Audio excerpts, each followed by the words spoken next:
guys. I'm Kylie Montini, the host of the Talk Cafe podcast. I hope everyone is enjoying their day, and the Talk Cafe is welcome Nesha Pai. More about Nesha, she's a CPA, business owner, author, and keynote speaker with a passion for numbers and a heart for courageous business.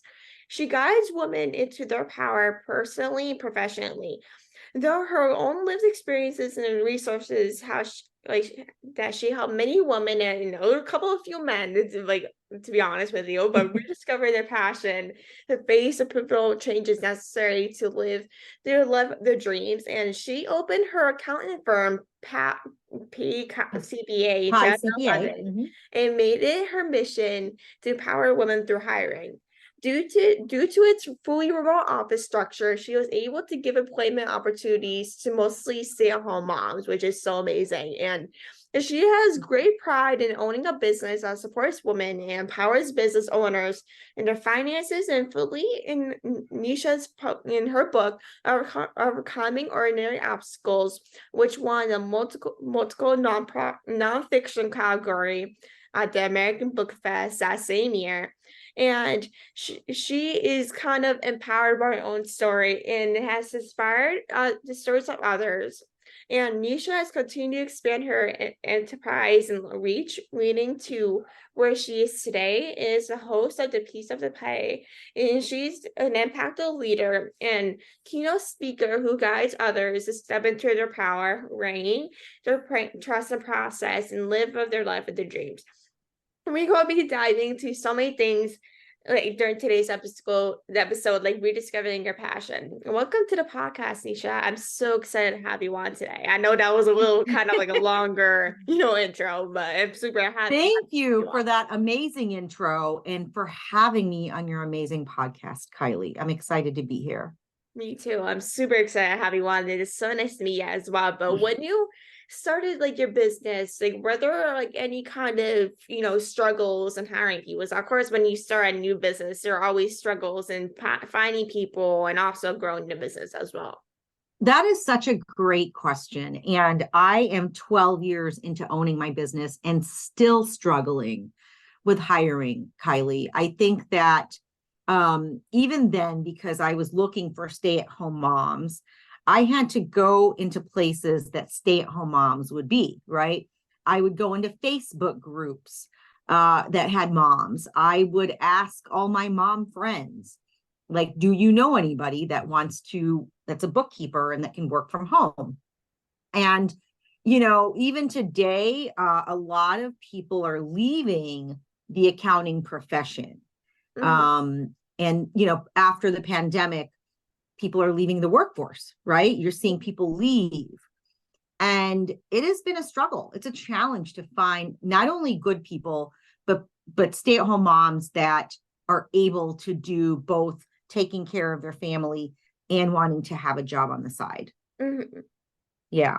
Yeah, it's like, especially after the pandemic, like a lot of people really just like wanted to transition from going into the office to stay into being online and being working at home and staying at home with their kids. But it's also like the pandemic kind of really taught people that why do I need to work? Like a lot of people were laid off during the pandemic because of businesses being open and people want to go to work and don't want to go work and back in person. Like it really was a big drop than it was previous years with having people work in person, and really it kind of made them really overlook about like, oh, do I actually need a job? Like I'm gonna rely on my husband or life to really just get the money. Yeah.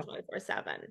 Yeah, you're spot on. A lot of people decided, and women even decided to take a break, and they're like, not necessarily working right now, or they want to more focus on their families and whatnot. So it is a little bit of a struggle, but I've managed to make it work. And if anyone's listening and they're a bookkeeper and they want to work from home, I am hiring. Everyone go check it out. When they say hi, when I know when most people say you're hiring or when say you're hiring, we're like, oh my gosh, I need a job. And I'm definitely go check this out. Because I know for me Yeah, yeah. personally, if someone says they're hiring, I'm like really just already typing when the person already said it. So I know people will definitely check it out. But why is empowering women important to you when hiring? That is another great question, Kylie. I feel that women already have a disadvantage in the workforce, right? And just systematically, men have always been leading, right? You see a lot of men in the C-suite. You don't see a lot of women in the C-suite. You see a lot of men starting businesses. And I want to make sure that women, we have equality. We have equality, and that women get their rightful place here, right? So I encourage women because women have been the underdog, right? For in society, it's just the way it is. And we're starting to see more women rise up into the CEO level and the C-suite. And we're also seeing more women start businesses. And so I want to support that because traditionally, Kylie, women have not gotten that kind of support.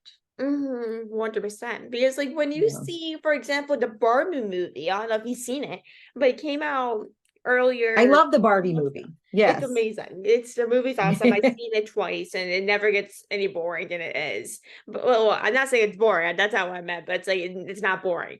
But it's like when you see a movie like Barbie, for example, with people like with being a full woman government, female CEOs, women reporters, like stuff like that, it's like it seems like, especially with that movie, that there's progress with people being women CEOs or even women reporters or people in public office. Like it seems with that movie, the progress will be made. And I know with that movie, it will really just kind of impact young girls and women, especially to really just go into those type of roles and really become a CEO, and will kind of pave the way for other women as well that are growing up. Yeah, I mean, great recap. That movie was very powerful, right? Mhm. And it came at such a time in our lives that the message was very clear that Mhm. women are now coming up, Mhm. right? And I thought it was brilliant. Yeah, definitely. It's honestly like it was probably, to be quite honest with you, like it was probably one of the best movies and empowering movies that I think I ever saw in a long time. Like it really was so empowering, and it's like you don't see a lot of movies like that in 2023. There's not No, that much movies did like. your friends like that movie as well in your Yeah. age group? Yeah, that's hmm awesome. But like, how do you think doing remote work instead of in person kind of has helped you and your employees kind of be present in their lives, like doing things every single day, being around their families? Like, how do you think it has helped you and your employees every single day? That was such a great question too. I've never been asked that. And I thought, man, that's a brilliant question. Um, Remote work, which I started 12 years ago, and actually I had male colleagues here in Charlotte kind of make fun of me, right? They didn't understand the model. They thought it was weird.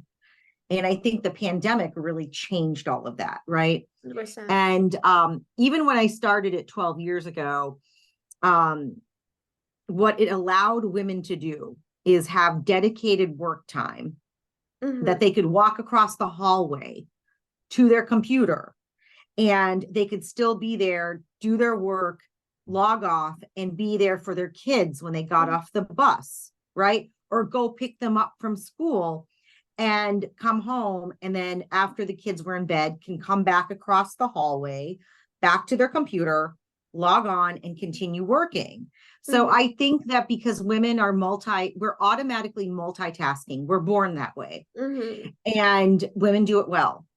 And I feel that a woman can do all those things and be really good at it and focus on each of the things she needs to focus on when she needs to focus on it. Right. And Mm-hmm. so it's been a game changer for me. And me myself, I'll roll out of bed at 8 a.m. sometimes, Kylie, and walk across to my office, the hall, across the hall in my pajamas. I'm the You same know? way because I do school online. So once a couple minutes before the class starts, my alarm goes off and I move over, still my pajamas, never Kylie, we don't yet, have to and got my like take computer. showers, get ready, and be in traffic, right? So Mhm. in a way, we're more efficient, right? We're more Mhm. efficient than the person that has to do that. So that's the way I look at it.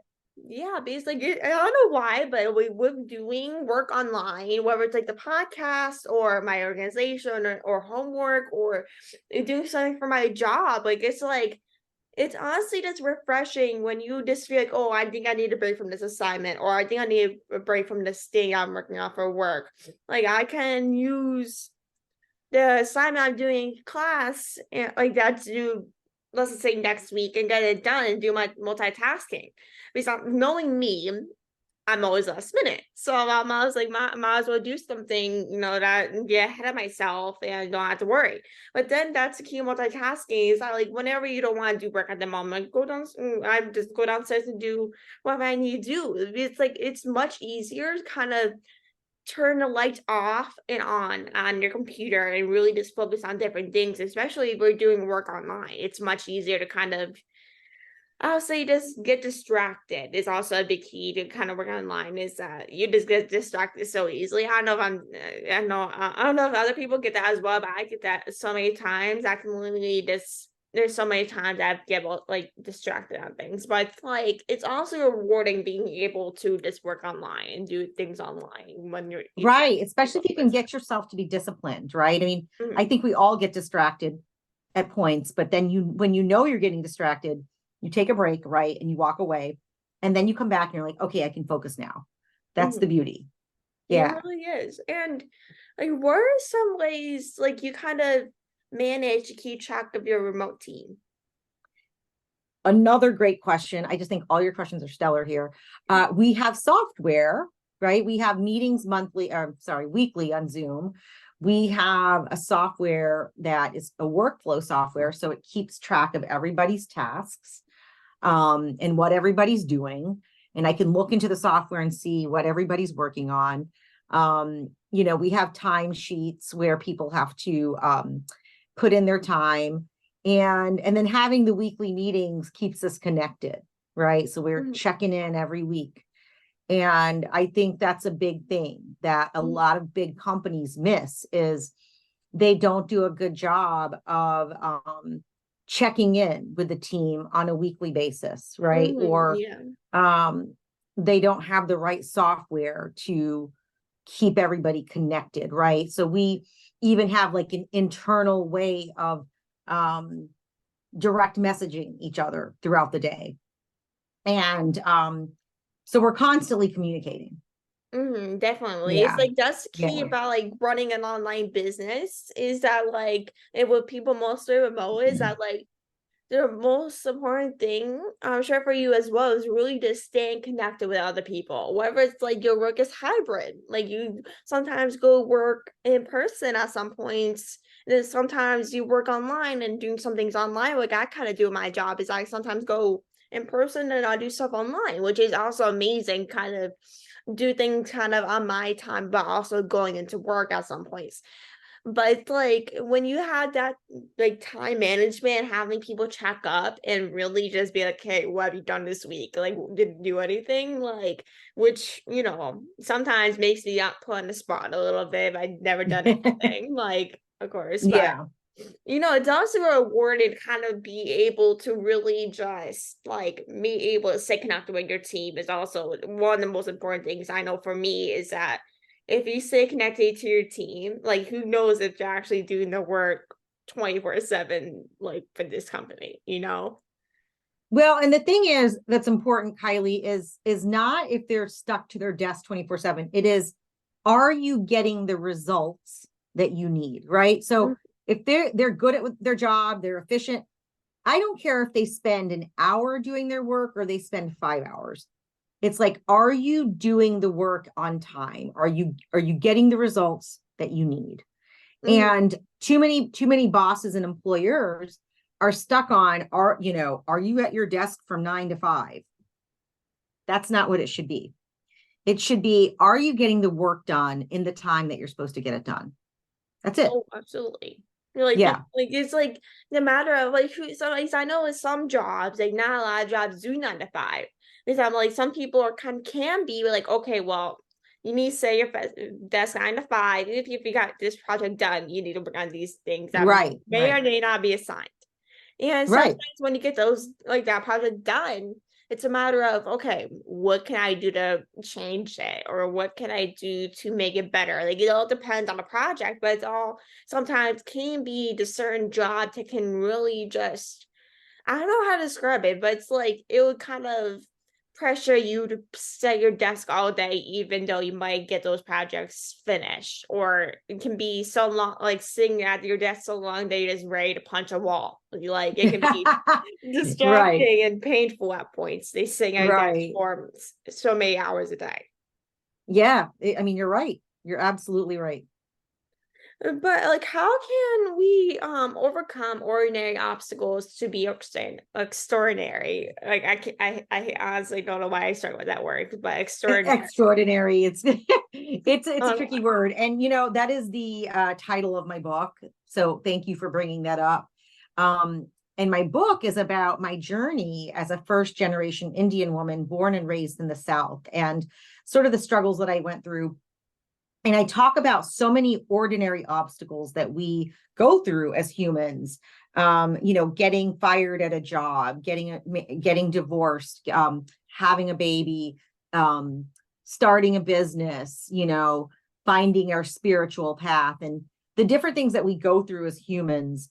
And I wrote the book to be able to connect with humans of all ages, backgrounds, genders, to prove that as humans, we all go through the same things, right? The same struggles, and they may not even be the same all the time.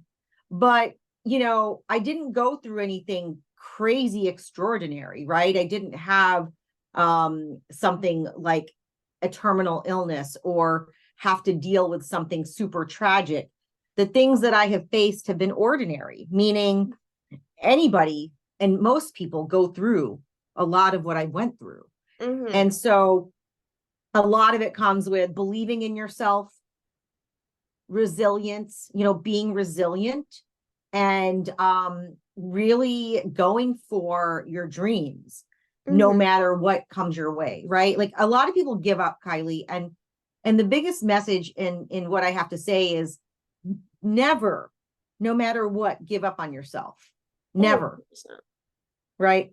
Mhm. And that's the biggest part. Believe in yourself first of all, and never give up on yourself. Yeah, I love that because I know like when people like do their work or are working on something important they've been doing for years and they're about to like, give up on this position, whether it's like a middle pandemic when they lost their job or getting Right. divorced or being a single parent, like with those responsibilities, it can be draining and you might not be Yes. like, okay, well, I don't know how I'm gonna do this alone. Like, I don't have a job. I can't live if I don't have any money or getting paid. Like, what am I gonna do? Like, trust me, I really like sometimes think that every single day. Like, I really think about those things. But it's like, I know a 17-year-old shouldn't probably think about those things, but I actually do. So it's like, You've but got your own set of issues, I'm sure, your own set of 17-year-old problems, and everybody does, right? We all do. It doesn't matter what age we are. We all have our own set of issues and problems and concerns. And um, where you stop living is when you give up. oh, definitely. It's that like Yeah. sometimes like I had those moments where I want to give up. Like recently, And like we all I do, was right? Yeah. like, been like thinking to myself like I'm just ready to give up. Like I'm dealing with a bunch of things in my personal life, school, work. Like what am I gonna do with my life if I'm so busy and also dealing with my personal life and my health at the same time? But also like it's the matter of being not transparent, but it's like also trying to manage your work and also taking your time for yourself is what I Yes. had to learn. It's that like when you're dealing with health problems, like I may or may not be dealing with right now, like I mentioned to you earlier, but it's like it can be emotionally draining, but also you want to get that work done at the same time, and not being being able to get the things off of your checklist. Because I don't know if it's good for like the same way for you as well and others, but when I get that thing checked off my list that I have to do, it really feels honestly so good. Like it's like, okay, I got that thing done today. What else can I do today to get off that list? Like this honestly feels so good, but it's a matter of really just being present and making sure, like, okay, what do I need to do to make sure I'm not mostly drained or ready to give up at this point? Yeah, I love that. You are so beyond your years. Really taking care of yourself, right? Taking care of yourself first. So that you don't get to the point where you hit a wall or you decide you want to give up. It's like being aware that you're having these feelings and then taking a step back, because at the end of the day, Kylie, no one ever wants to give up, Mm-hmm. right? No one wants to really give up, but you've got to manage your thoughts, your emotions, how you're feeling, and honor that. Absolutely. And I know Yeah. like when you mentioned earlier, like you grew up in the South, you're dealing with stuff growing up. Like how did you kind of, deal with sexism and mental health growing up in the South? Oh gosh, I grew up in the 70s in East Tennessee in a very small town. Not many people of color there, Kylie. And so I was different, right? I was different. I wasn't blonde hair and blue eyed. And it played a lot on my mental health. And I carried a lot of feelings throughout my life where I didn't feel good enough. Mm-hmm. I didn't feel pretty enough. I didn't feel tall enough. I'm sure, I didn't feel all these things. And it really wasn't until I got into my adulthood, after dealing with different bouts of sexism and racism, that I realized that I could only control me, Mm-hmm. right? And I couldn't control how other people treated me, right? That's true for everybody. So if we can only control ourselves, it's how do we respond to all those things that happen to us? And so when I started taking control of how I responded, it changed my mental health, right? I Mm-hmm. went from feeling like a victim to a victor. I'm victorious. I am not a victim.